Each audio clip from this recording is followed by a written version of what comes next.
আসুন খুব সহজে আলুর দমটা বানিয়ে নিই।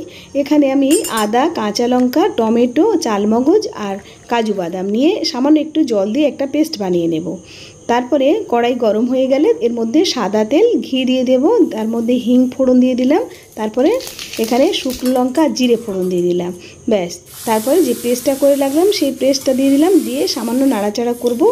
তারপরে একটু জল দিয়ে, মানে পেস্টটা ধোয়া জলটা দিয়ে তারপরে কষাতে দেব। আর একদিকে এই যে আলুটা সিদ্ধ করে রেখেছিলাম লবণ আর হলুদ দিয়ে সামান্য একটু হালকা করে ভেজে নেব, নিয়ে সেই কষানো যে মশলাটা তার মধ্যে দিয়ে দেব। এখানে কিন্তু আমি হলুদ খুব কম ব্যবহার করেছি, এতে হলুদ খুব কম ব্যবহার করতে হবে। আর একটু নারকেল কোরানো দিয়ে দিলাম, দিয়ে আবারও ভালো করে কষিয়ে নিয়ে সামান্য একটু জল দেবেন, বেশি জল দেবেন না, দিয়ে ফোটাতে দিয়ে তার মধ্যে চিনি আর লবণটা দিয়ে দিলাম, দিয়ে সামান্য কষিয়ে একটু ঘি দিয়ে সার্ভ করবেন। লুচির সাথে ভীষণ ভালো লাগবে। ভালো লাগলে লাইক দিতে কিন্তু ভুলবেন না।